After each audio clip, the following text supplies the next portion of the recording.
Shalom saudara-saudara, saat teduh kita dari Mazmur nomor 150.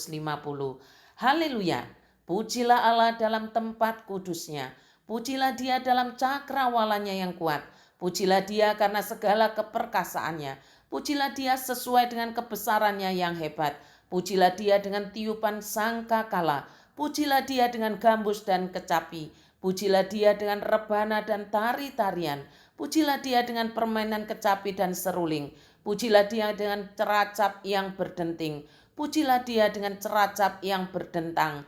Biarlah segala yang bernafas memuji Tuhan. Haleluya. Ada 3 cara yang Alkitab ajarkan bagaimana kita memuliakan Allah.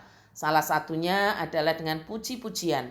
Tidak semua orang diberi karunia bersuara merdu, itu benar. Tetapi semua orang yang percaya diberi karunia untuk memuliakan Allah.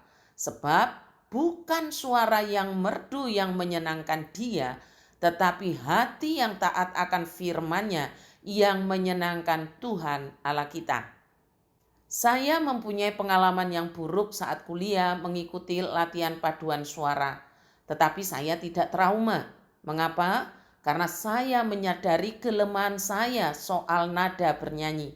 Sekalipun demikian, saudara, saya pernah melatih paduan suara pada waktu praktek 1 tahun, bahkan pada tahun-tahun pertama di GKT Banyuwangi.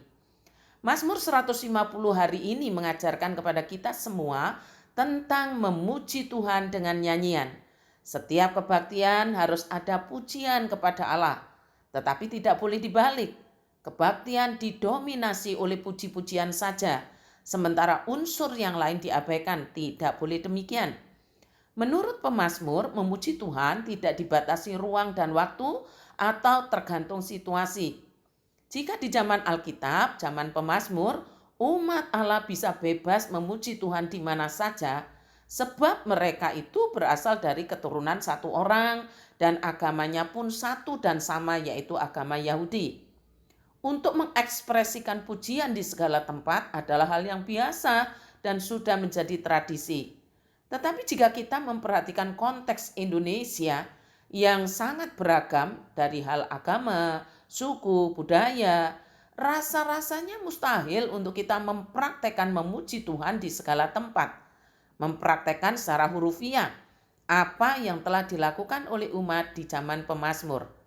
Satu-satunya alasan untuk memuji Tuhan di ruang terbuka atau di tempat lain selain gereja adalah dalam bentuk konser atau KKR, misalnya di lapangan sepak bola, di stadion, ataupun sewa gedung yang menampung 1000-an orang sekaligus.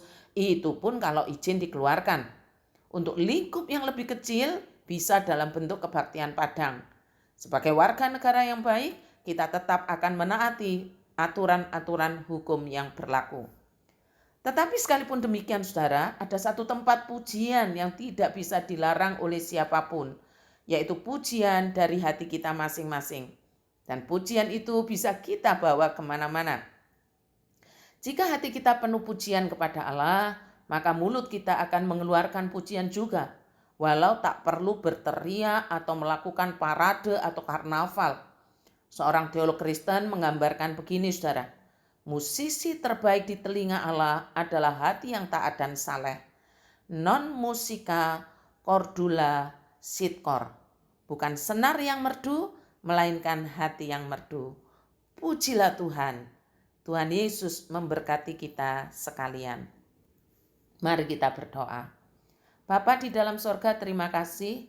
Tidak semua orang memang diberikan karunia bersuara merdu atau memiliki kesempatan melatih diri untuk memulihkan dan meletakkan nada suaranya dengan tepat sesuai alat musik.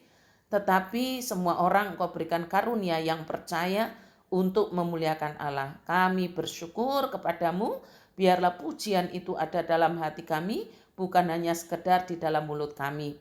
Kami berdoa Tuhan untuk perjamuan kudus yang akan digelar pada awal bulan Februari dan dilayani oleh pendeta Yafet Endrowayudi.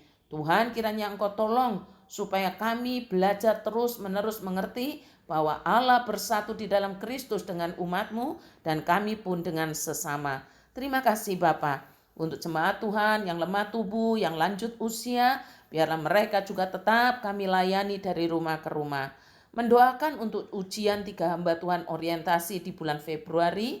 Tuhan kiranya Engkau tolong sehingga kami semua dari Departemen Dogma dapat bekerja bersama-sama mengantarkan para hamba Tuhan ini untuk menjadi seorang pribadi yang menaati Tuhan dan firman-Nya. Terima kasih Tuhan. Dalam nama Tuhan Yesus kami berdoa. Amin.